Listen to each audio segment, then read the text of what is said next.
नमस्कार। प्रारब्ध पर आप सभी का स्वागत है। मैं अवनीश। आज हमारे साथ हैं बाबा रामदास जी और व्यालोक जी। आप दोनों का बहुत बहुत स्वागत है। नमस्कार। नमस्कार। नमस्कार। दर्शकों, राहुल गांधी इस समय अमेरिका के दौरे पे हैं और राहुल गांधी का कोई भी दौरा संयोग नहीं होता। जब वो एक पार्टी के साधारण सांसद थे तब भी वो दौरे पे जाते रहे, हालांकि वो चश्मो चिराग हैं एक पार्टी के मालिक खानदान के। तो इसलिए वो कभी साधारण सांसद तो रहे नहीं। पैदाइशी ही 10 जनपद के जितने भी चिराग होते हैं वो आला कमान होते हैं। बहरहाल इस समय 18वीं लोकसभा में राहुल गांधी नेता प्रतिपक्ष हैं। राहुल गांधी अमेरिका की धरती से लगातार नेगेटिव और भारत के खिलाफ बातें कर रहे हैं और करते ही जा रहे हैं। यहां तक कि अमेरिका के एक अखबार ने एक खबर छापी है और जिसकी हेडलाइन है कि राहुल गांधी पाकिस्तान से आए हैं या भारत से। ये अपने आप में सारा कुछ कह देता है कि अमेरिकन उनके इस दौरे को लेके क्या बातें कर रहे हैं और किस तरीके से राहुल गांधी की अपनी कथनी है और अपनी करनी है। राहुल गांधी ने दो बड़े खतरनाक बयान दिए हैं। वो मोदी सरकार पर हमलावर हैं, ये सरकार का काम है, उनकी पार्टी का काम है उनका बचाव करे।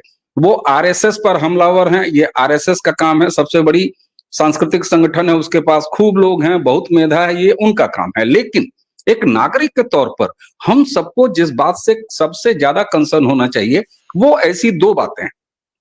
पहली बात उन्होंने सिखों को लेकर कही। अमेरिका की धरती पर राहुल गांधी ये कहते हैं दर्शकों कि भारत में हमारे सिख भाइयों को अपना टर्बन यानी पगड़ी बांधने की स्वतंत्रता नहीं है, उनको कड़ा यानी अपनी धार्मिक पहचान जाहिर करने और उसको धारण करने की स्वतंत्रता नहीं है। कृपाण तक वो गए और उन्होंने यहां तक कह दिया कि गुरुद्वारों में भी उनकी एंट्री के बारे में अब उन्हें सोचना पड़ता है। ये अमेरिका की उसी धरती से कह रहे हैं जहां पन्नू नाम का खालिस्तानी इकोसिस्टम न सिर्फ मौजूद है बल्कि एक्टिव है। उसी के साथ साथ हिंदुओं में जाति खोजने वाले राहुल गांधी ने हिंदुओं को भी नहीं बख्शा और उन्होंने बड़े शान से यह बात कह दी कि हम जब सरकार में आएंगे और उचित समझेंगे तो आरक्षण खत्म कर देंगे, भारत में शांति है। इन्हीं दोनों बातों पर आज हम बारी बारी बात करेंगे बाबा रामदास जी से और व्यालोक जी से। सर, हमारी बातचीत का पहला हिस्सा मैं चाहूंगा कि सबसे पहले बाबा जी आपकी तरफ आऊं। सिखों के बारे में जो इन्होंने कहा है उसको कैसे देखते हैं आप और उसके मायने क्या हैं? राहुल गांधी ने फिर एक बार जबान फिसल गई, बकलोल राहुल गांधी, या राहुल गांधी ने ये बेहद शातिराना ढंग से किया है? कैसे देख रहे हैं आप? नहीं नहीं नहीं नहीं, ये तो जबान फिसलने की कहां से बात आ गई सर? इट इज स्क्रिप्टेड, बाकायदा टेलीप्रॉम्प्टर पे लिख के दिया गया होगा, स्क्रिप्ट लिख के दी गई होगी। सुनिए, जैसे किसी कोई रेसिपी बनाई जाती है तो उसके इंग्रेडिएंट्स लिखाए जाते हैं ना सर, बाकायदा इस पूरी स्क्रिप्ट में ये जो जो जो खिचड़ी पका रहे हैं ना राहुल गांधी अमेरिका में बैठ के, सर उसकी रेसिपी है बाकायदा। सबसे पहले इस देश में जब आग लगानी होगी, गृह युद्ध जब छेड़ना है, तो उसकी रेसिपी क्या है? सबसे पहले माइनॉरिटीज को मेजॉरिटी से लड़ा दो और सरकार के से लड़ा दो। अब यहाँ पे दो मुख्यतया माइनॉरिटीज को ये टारगेट कर रहे हैं, मुसलमानों को और सिखों को। अब तक सिर्फ मुसलमान दिखाई देते थे, कल पहली बार इन्होंने सिखों को भी उसमें डाल दिया। नोट कीजिए, आप अगर बेशक नोट्स बनाएंगे तो मुझे बड़ा अच्छा लगेगा। तो सबसे पहले minority versus majority and minority versus government. तो सिख और मुसलमान को सरकार और मेजॉरिटी बहुसंख्यक हिंदुओं से लड़ा दो, पहला। उसके बाद जरा ऊपर से शुरू हो जाइए, कश्मीर। अब जब मुसलमानों को लड़ाना है तो नीचे वक्फ बोर्ड, एनआरसी, यूसीसी और दुनिया भर के जो भी उनके मुद्दे हैं। उसके बाद कश्मीर में चले जाइए तो 35 से 370 वापस ले आएंगे। आपका स्टेट्यूट छीन लिया, या कर दिया, वह कर दिया।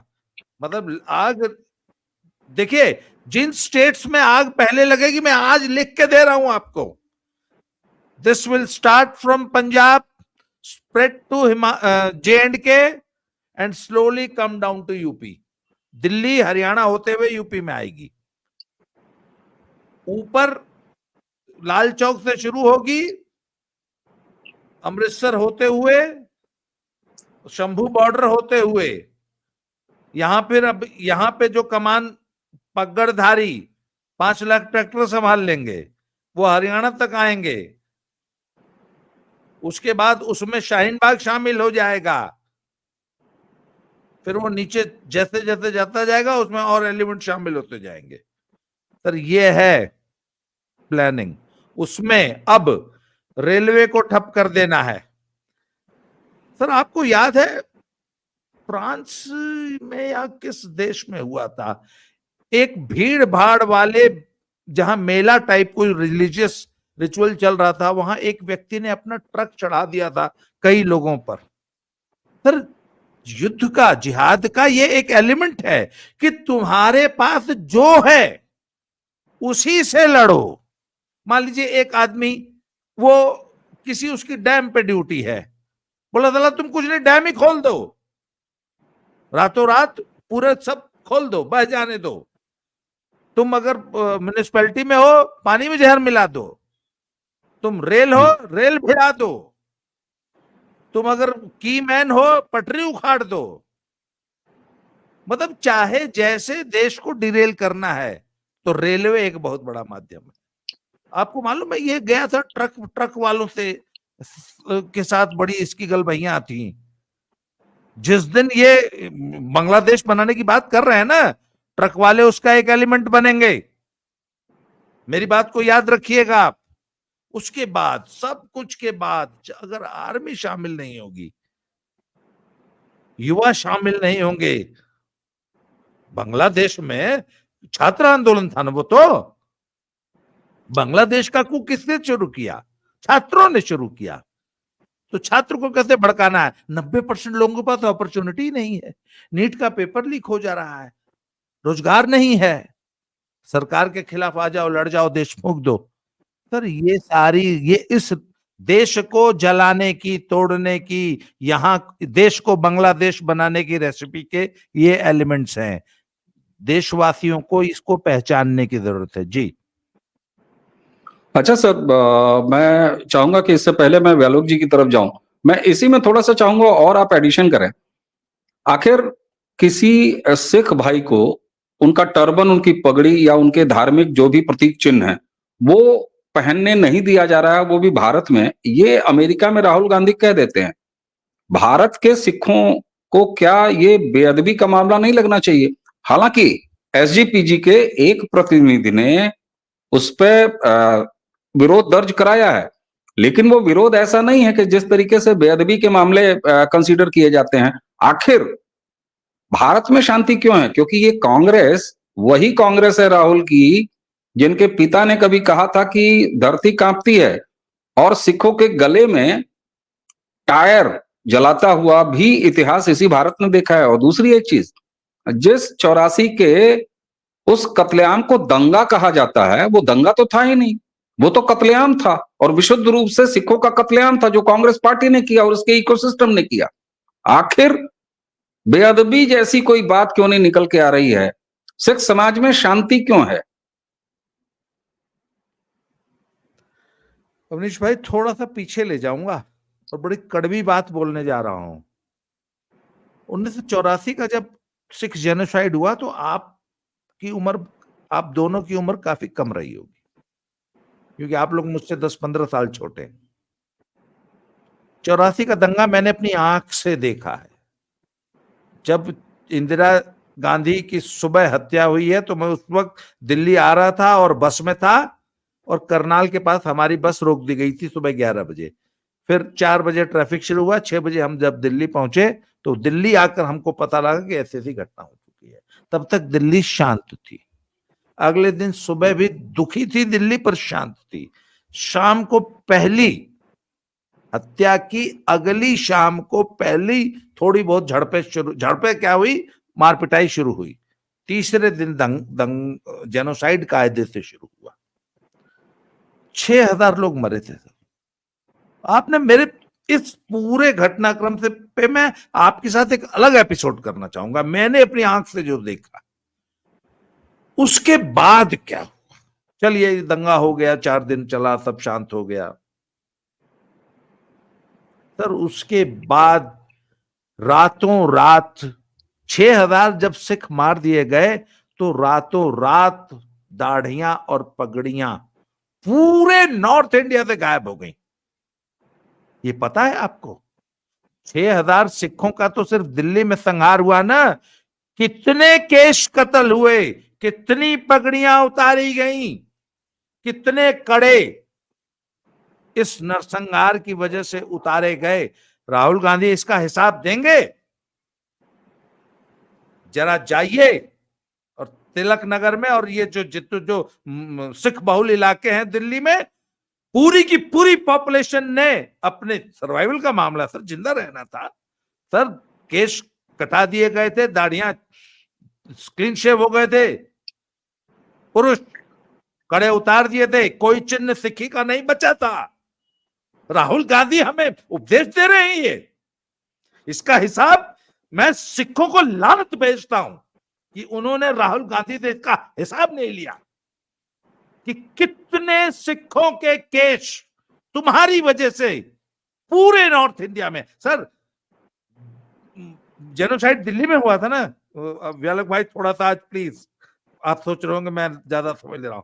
सर मुगलसराय कितनी दूर है?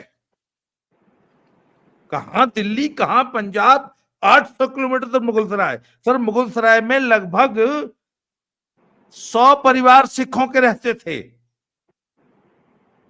आज एक भी नहीं है, हैं? पर अब सिख साबत सूरत नहीं है। सर केश और पगड़ी त्याग देनी पड़ी, रहते अब भी हैं मुगलसराय में। इसका बिल्कुल सर, बिल्कुल सर, कोई पूछेगा? बिल्कुल सर। बिल्कुल सर, बहुत बहुत हिसाब और किताब। बिल्कुल सर। ये पंजाब में इनके पिट्ठू बैठे हैं, उनके मुंह में उनकी हिम्मत नहीं है कि कांग्रेस पार्टी से और राहुल गांधी से यह हिसाब मांग लें। मैं एसजीपीसी को चैलेंज करता हूं, मांगिए राहुल से हिसाब कि जो 6,000 जेनोसाइड हुआ, जो सो कॉल्ड है, केस कितने कत्ल हुए, वो कत्ल नहीं था क्या? हमको ये बोल रहे हैं कि सिखों को पगड़ी नहीं पहनने दी जाती है? बिल्कुल सर, ये हिसाब, हाँ, मैं आपकी भावना समझ सकता हूं सर। और जिस 84 की आप बात कर रहे हैं, ठीक बात है, मैं 8वीं क्लास में था और मुझे याद है, हम ईस्टर्न यूपी के अपने एक शहर में रहते थे, उसकी भी पंजाब से अच्छी खासी दूरी है और वो तो मुगलसराय से भी आगे है। मेरी अपनी कॉलोनी में, आपने बिल्कुल सही कहा सर, अपने सारे प्रतीकों को, अपने केश को कटाया लोगों ने, अपने कड़े उतारे, अपने तमाम धार्मिक चिन्ह, और मेरी कॉलोनी में लगभग 1 दर्जन परिवार रहता था। और आज की डेट में मोने हैं, 2-3 घर हैं, वो मोने बचे हुए हैं। जी जी अवनीश भाई, सोच के देखिए कि आपको मजबूरन गोल्ड टोपी पहनने पड़े और दाढ़ी कटा बढ़ा के मूंछ कटानी पड़ जाए, इस रूप में आपको आज गोरखपुर में, लखनऊ में रहना पड़े, आपके ऊपर क्या बीतेगी? ये हिसाब मांगना पड़ेगा और इसी राहुल गांधी से मांगना पड़ेगा इस देश को। बिल्कुल सर। उन पगड़ियों का हिसाब दो जो 84 ने कटवाई। बिल्कुल सर, बिल्कुल। और वही राहुल गांधी जिनके पिता ने नरसंहार कराया सिखों का, वो आज जो है प्रतीक चिन्हों की बात कर रहे हैं। और आपने तो उसको अगला मुकाम दे दिया कि केवल जो हत्याएं डायरेक्ट हुई, होता है ना कि डायरेक्ट एक होते हैं कि सफरर और एक इनडायरेक्ट सफरर। आज बेअदबी की बातें बहुत चलती हैं, लेकिन उन हजारों हजार, और मैं तो उस लाखों की संख्या में लेके जाता हूं। और एक 8वीं क्लास का बच्चा जब मैं था, तो मेरे उस किशोर मन में जो यादें हैं, मुझे अब भी याद हैं, पंजाब बूट हाउस गोरखपुर का फूंक दिया गया सर, और उनके मालिकान हमारी कॉलोनी में रहते थे, आज नहीं है वो। हमारी कॉलोनी का सबसे हंसता खेलता परिवार वो नहीं है। ये हिसाब तो बिल्कुल आएगा। और ऐसे में दर्शकों, ये खामोशी, ये बेहयाई भरी खामोशी जो पूरे इकोसिस्टम में मौजूद है, आज सवाल नहीं पूछा जाए। इसे कहते हैं कि कसाई गाय की गर्दन सहला रहा है और कहता है कोई बात नहीं, मैं हूं ना, मेरे रहते तुम चिंता मत करो, मैं तुम्हारा ख्याल रखूंगा। कसाई गर्दन सहला रहा है गाय की, सिखों की बात कर रहे हैं जी। बिल्कुल बिल्कुल। और व्यालोक भाई, जो अभी बाबा जी ने जितना भी ये पूरा वृतांत जो सिखों के बारे में और सिख धर्म के बारे में अमेरिका की धरती से राहुल गांधी ने बोला है, स्मृतियां कितनी छोटी होती हैं ये बताता है। ये वही पंजाब है ना जिसने बार बार हम्म। कांग्रेस को सत्ता दी। ये वही पंजाब है जो आज कांग्रेस का इकोसिस्टम बना बैठा हुआ है भारत के सड़कों पर, बॉर्डर से लेके और बाहर कनाडा और यूएस की धरती तक। व्यालोक भाई, राहुल गांधी ने, जब मैं स्मृति वाली बात को जरा एक तरफ और ले जाता हूं, उन्होंने कहा कि साहब हम आरक्षण समाप्त कर देंगे जब ऐसी स्थिति आएगी। यानी वो ओन कर रहे हैं पंडित नेहरू की उस बात को, जब पंडित नेहरू ने आरक्षण समाप्त करने के बारे में प्रधानमंत्री रहते हुए इस देश के मुख्यमंत्रियों को पत्र लिखा था। यानी कांग्रेस वो इतिहास रखती है। लेकिन वही मोहन भागवत जब किसी बिहार के विधानसभा चुनाव के दौरान आरक्षण की पुनर्समीक्षा की बात कर देते हैं तो आरक्षण समाप्त करने का नैरेटिव खड़ा कर दिया जाता है। और यहां तक बात आ जाती है कि लोग बिहार विधानसभा चुनाव की समीक्षा करते हुए बाद में परिणामों की ये कहते हैं कि मोहन भागवत ने ऐसा बोल के चुनाव हरवा दिया। ये अलग बात है कि उसके कई साल बाद अभी सुप्रीम कोर्ट ने वही बात कही है जब वो क्रीमी लेयर और नॉन क्रीमी लेयर की बात करते हैं जो वहां कही थी उन्होंने। अब भी जब तब ये बदनाम किया जाता है नरेंद्र मोदी को आरएसएस के ऊपर हमला करते हुए कि साहब ये आरक्षण समाप्त कर देंगे। लेकिन राहुल गांधी ने तो सीधे सीधे पंडित नेहरू की उस बात को इस जनरेशन ने कांग्रेस के दोहरा दिया है अमेरिका में कि आरक्षण समाप्त कर देंगे। अब क्यों नहीं गुलाल पोता जा रहा है कि कांग्रेस आरक्षण समाप्त करने का न सिर्फ इतिहास रखती है बल्कि राहुल गांधी के रूप में वर्तमान भी रखती है। सामूहिक चुनिंदा विस्मृति, जिसको सेलेक्टिव एमनेजिया कहते हैं, और विस्मृति सामूहिक, उसका शिकार हमारा देश है इन दोनों मसलों में। चाहे वो बात आरक्षण की हो या सिखों के नरसंहार की। सिखों का नरसंहार तो चलिए साहब, कम से कम डॉक्यूमेंटेड है, लोगों के दिमाग में रजिस्टर है, लोग इस बात को स्वीकारते हैं। इस देश का 1947 के बाद आजादी में जो पहला नरसंहार हुआ था वह चित्पावन ब्राह्मणों का था और वह भी कांग्रेसियों ने किया था। 60,000 ब्राह्मणों का कत्ल हुआ था साहब। क्यों? क्योंकि नाथूराम गोडसे ने गांधी को गोली मार दी थी। और आज जो आप इंदौर में, भोपाल में देख रहे हैं ना, ये चिपलूनकर से लेके और तमाम मराठी ब्राह्मण जो हैं, उस समय के भागे हुए लोग पूरे देश में ये बिखरे, क्योंकि 3 दिनों तक केवल चुन चुन कर उन ब्राह्मणों की हत्या की गई, उन ब्राह्मणों का सर्वनाश किया गया। और ये कहीं डॉक्यूमेंटेड नहीं, ये कहीं इतिहास ही नहीं है। Nobody knows about it, nobody sees this, nobody talks about this.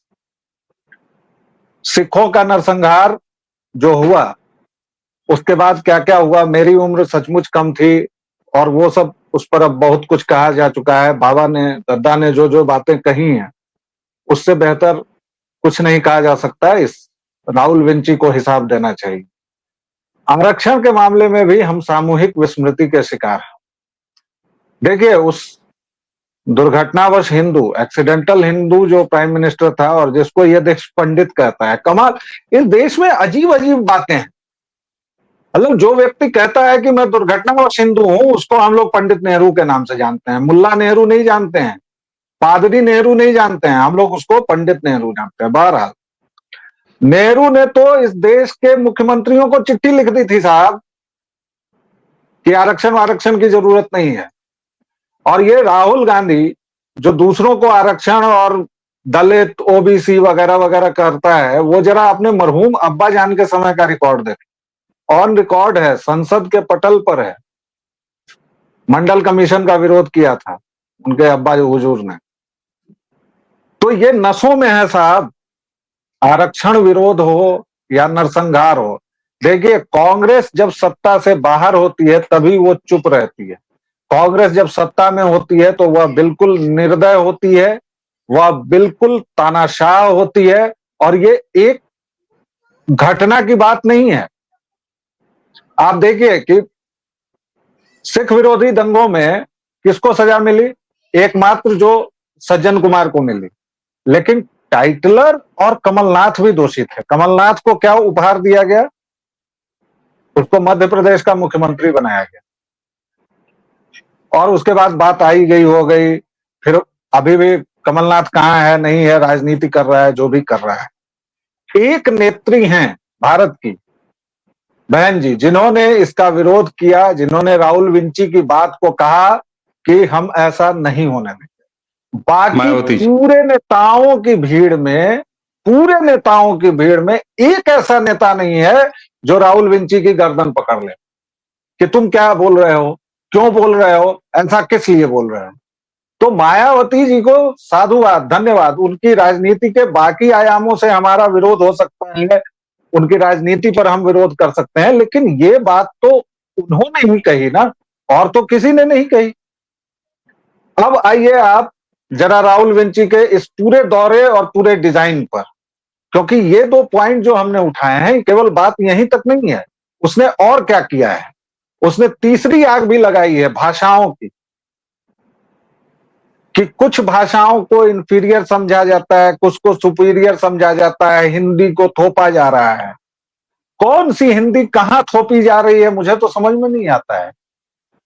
और ये व्यक्ति जब भी चुनाव होते हैं देश में, ये बाहर जाता है, अपने आकाओं से पैसा खाता है, पैसे के साथ साथ अपने कुछ टिप्स लेता है, और उसके बाद आकर ये देश में आग लगवाता है। आखिर ऐसा क्या हो गया है कि इसको हर एक चुनाव से पहले बाहर जाना ही पड़ता है। ये सब सवाल इससे कौन पूछेगा, और क्यों नहीं पूछे जा रहे हैं। अभी इसने ये जो गया है, ये आप जान रहे हैं, इसके बयान को खालिस्तानी आतंकी जो है पन्नू, उसने इंडोर्स किया है। ये कितनी खतरनाक बात। पूरे कनाडा में खालिस्तानी बैठे हुए हैं, इसकी सरकार कभी भी गिर सकती है, क्योंकि जो सिखों का एक गुट है, उस पार्टी ने ले लिया है ट्रूडो से अपना समर्थन वापस, और वहां पर वो भी अल्पमत की सरकार चले। कनाडा से चल रहा है मामला, और आप अमेरिका में, जो अमेरिका खुद चाह रहा है कि भारत की प्रगति उससे बर्दाश्त नहीं हो रही है, वहां पन्नू आपकी बात को इंडोर्स कर रहा है, और आप आरक्षण खत्म करने पर आमादा हैं। सवाल वही है कि राहुल विंची की गर्दन कौन पकड़ेगा, और कब तक वो इसी तरह कुछ भी बोलता रहे। बिल्कुल ठीक बात है। और बाबा जी, व्यालोक जी, अब मैं डिबेट को बिल्कुल खोल देता हूं, मैं किसी से कोई वर्जन नहीं लूंगा। एक छोटी सी बात अपनी मैं सामने रख देता हूं, मैं चाहूंगा कि आप दोनों उस पर अपनी बात रखें। साहब, राहुल गांधी का एजेंडा क्या है? क्योंकि आप देखिए, नेता प्रतिपक्ष वो हो गए हैं, और ये बात, ये हकीकत है और सच है कि भारत में तीसरी बार नरेंद्र मोदी की सरकार 2029 तक चलने जा रही है। उसी के साथ ये भी सच है कि ये आदमी अगले 4.25 साल भारत की संसद का सदस्य, और सदस्य के बाद नेता प्रतिपक्ष होके इसी देश में है और अपनी राजनीति कर रहा है। क्या राहुल गांधी अपने एजेंडे की राजनीति कर रहा है या कुछ और कर रहा है? मैं चाहूंगा खुली डिबेट है जी। मैं इस पर पहले बोलना चाहता हूं, क्योंकि मेरे दिमाग में राहुल विंची का एजेंडा बिल्कुल साफ है। उसका एजेंडा है इस देश में आग लगाओ, इस देश को जितना भी बांटना है। क्योंकि देखिए, उसको ये बात तो पता है कि कांग्रेस की औकात क्या है। कांग्रेस की औकात 99 है, जो अधिकतम है। इससे अधिक वो नहीं बढ़ सकती है, ये अधिकतम है। और वो भी तब है जब बिहार में आरजेडी उसकी बैसाखी है। उत्तर प्रदेश में अगर टोटी चोर को उतनी सीटें ना आई होती तो आज राहुल विंची की उतनी आवाज भी नहीं निकलती। आप चले जाइए कहीं भी, किसी भी राज्य में चले जाइए, डीएमके ना चाहे तो इसको एक सीट ना मिले तमिलनाडु में, केरल का इसका वही हाल है, पंजाब का वही हाल है, दिल्ली का वही हाल है, हर एक जगह का यही हाल है। तो ये अपने उच्चतम तक पहुंच चुका है। अब इसको पता है कि अगड़ों पिछड़ों में बांटो, दलितों में बांटो, फलाने में बांटो, धर्म के नाम पर बांटो। और चूंकि पहले से मुसलमान तो हल्ला कर ही रहे हैं कि हमारा शोषण हो रहा है वगैरह वगैरह, अब इसने सिखों को लुभाने के लिए एक जाल फेंका है। और चूंकि सिखों की बहुत कम आबादी, लेकिन एक परसेंटेज तो है, वो चाहे 0.01 हो या 1% हो, जो खालिस्तानियों के साथ खड़ी हो जा रही है, उसको इसने चारा बनाया है और उस पर इसने जाल फेंका है कि देखो मैं तुम्हारे साथ खड़ा हूं। यही इसका एजेंडा है, यही इसका कार्यक्रम। अच्छा भी आलोक भाई, आपने जो एक बात कही कि इन टोटलिटी आपने बोल दिया कि सिखों की पूरी आबादी जो भारत में मौजूद है वो खालिस्तानी माइंडसेट के साथ खड़ी हो जा रही है। मुझे लगता है बाबा जी, ये क्या इस अच्छा मैंने ये नहीं कहा, मैंने कहा कि उसकी, अरे मैंने कहा कि 0.01%, लेकिन है तो ठीक बात, वो अगर बिल्कुल। बीच में सुनाई नहीं दिया तो भाई देख लीजिए, मेरी मतलब ऐसा नहीं कहा है मैंने कहा है कि 0.001% ठीक भी, ठीक। लेकिन वो है तो जो पन्नू है, बिल्कुल बिल्कुल तो पन्नू के बिल्कुल, तरह के लोगों को इसने चारा फेंका है। बिल्कुल ठीक बात है बाबा जी। आप लोगों ने मायावती को आप डिस्कस कर रहे थे। मैं एक बात बताऊं सर, मैंने आज तक बहन जी को, इवन मुलायम सिंह को, लालू यादव को और किसी नेता को सर देश तोड़ने की राजनीति करते नहीं देखा।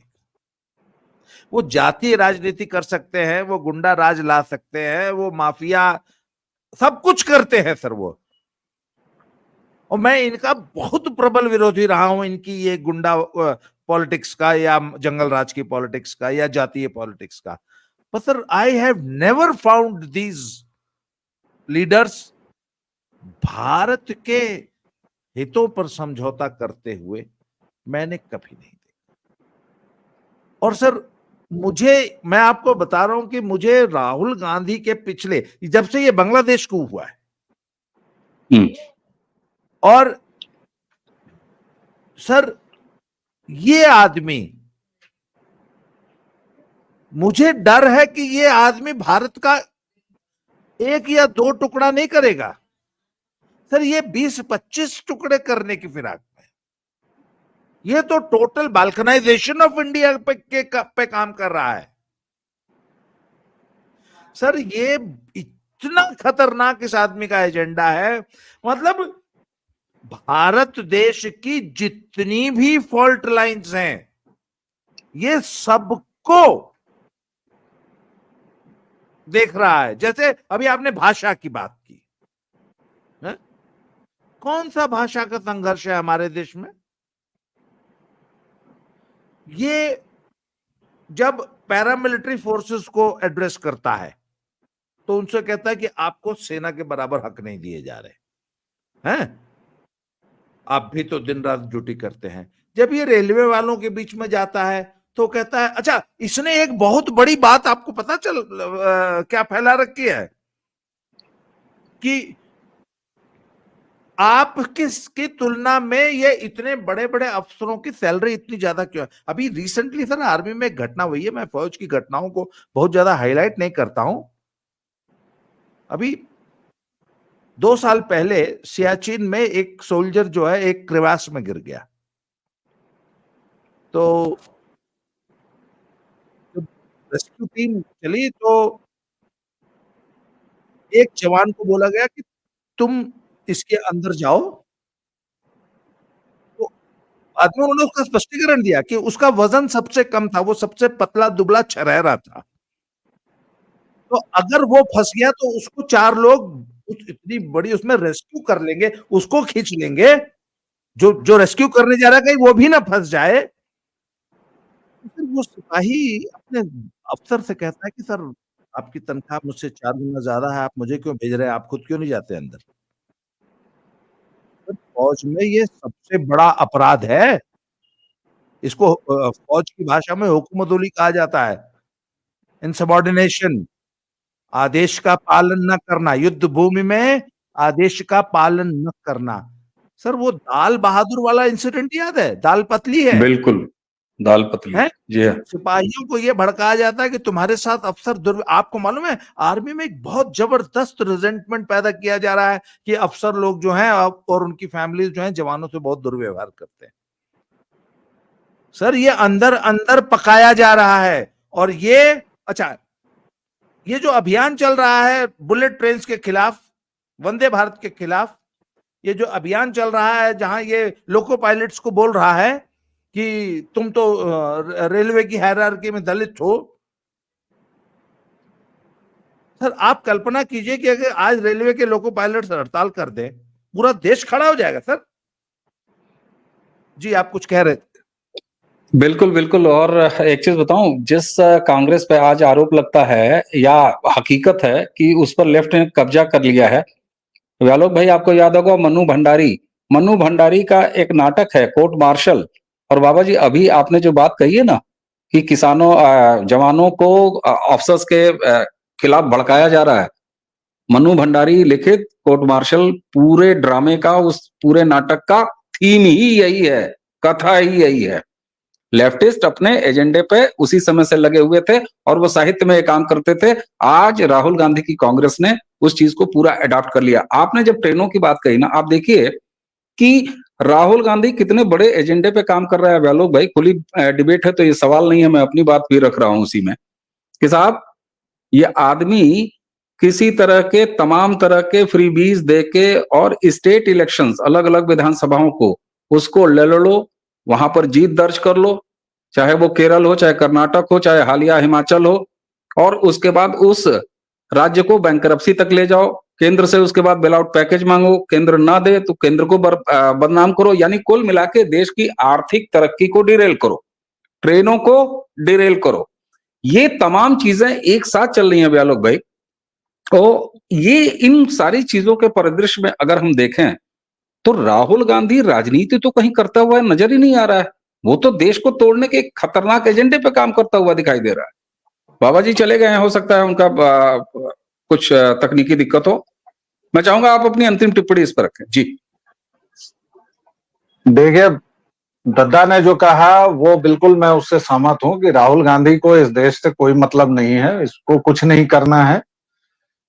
वह सचमुच इस देश के टुकड़े टुकड़े करने पर आमादा है और टुकड़े टुकड़े गैंग का सरगना अब उसको कहा जाए तो कोई दिक्कत नहीं होगी, क्योंकि वह उसके आसपास आप देखिए कि जो भी लोग हैं, सौभाग्य या दुर्भाग्य से मेरे अल्मा मैटर के ही लोग हैं, जेएनयू के, और उन लोगों की ही बात पर वो चल रहा है।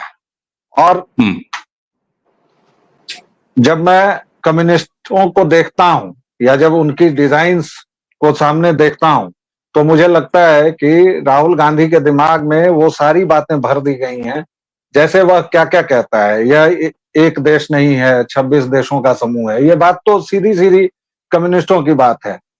या जो वो यूनियन वर्सेस फलाना टेरिटरी वगैरह वगैरह करता है, वो जो अगड़ा पिछड़ा करता है, वो जितनी भी बातें करता है, ठीक बात, या देश रहे या जाए उसको मतलब नहीं है, उसके परिवार का शासन चलना चाहिए, ये उसका एजेंडा है। और अंत में आप शायद भावावेश में कोर्ट मार्शल नाटक को आपने मन्नू भंडारी का बता दिया मन्नू था, भंडारी, सॉरी वह स्वदेश दीपक का था। तो दर्शकों, भावावेश में भाव में आके कई बार हम लोग गलती कर देते हैं, तो वो मैंने बता दिया है। मैंने वो नाटक खेला हुआ है, इसलिए ये गलती इसीलिए मुझे तुरंत पता चला कि यह गलती आपसे नहीं होगी, क्योंकि वो नाटक बहुत प्रचलित है और लगातार खेला जाता है। और उसमें 3 नाटक और हैं, बाल भगवान है, सबसे उदास कविता है और कोर्ट मार्शल है। लेकिन कोर्ट मार्शल कम्युनिस्टों का सबसे प्रिय नाटक। बिल्कुल। दर्शकों, यहाँ आपने अगर ध्यान दिया हो तो राहुल गांधी, जो मेरा सवाल अब भी रहेगा और बहुत सारे लोगों को लगता हो ये सब हम जानते हैं, सब कुछ है, लेकिन नहीं, हम बार बार ये बातें करते रहेंगे, क्योंकि आप देखिए ना, ये वही पंजाब है, गले में टायर भूल गया, कांग्रेस इकोसिस्टम का हिस्सा बना पड़ा है। ये बात याद दिलानी पड़ेगी। आरक्षण, खुद पंडित नेहरू ने चिट्ठी लिख दी, इनके पिता ने क्या कहा ऑन रिकॉर्ड, व्यालोक जी ने कहा, लेकिन भूल रहे हैं लोग, याद दिलाना पड़ेगा। इसलिए ऐसे कंटेंट को आगे बढ़ाइए।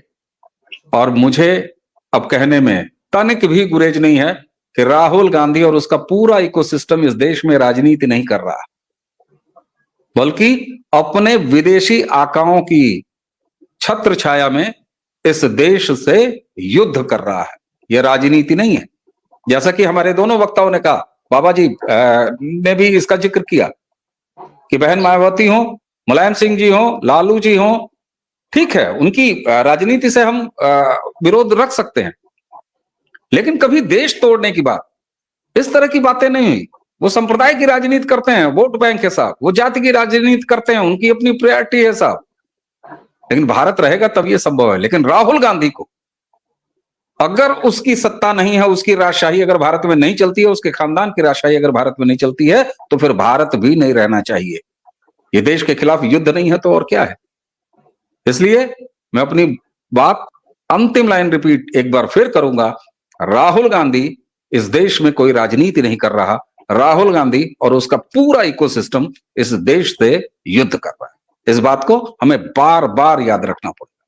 व्यालोक जी, आपको बहुत बहुत धन्यवाद। तकनीकी खामियों की वजह से बाबा जी हमारे साथ अभी इस नेट पे नहीं है, तो बाबा जी को भी धन्यवाद देते हैं। और दर्शकों, इसी के साथ हमें बाबा जी और व्यालोक भाई तीनों को आज्ञा दीजिए। नमस्कार।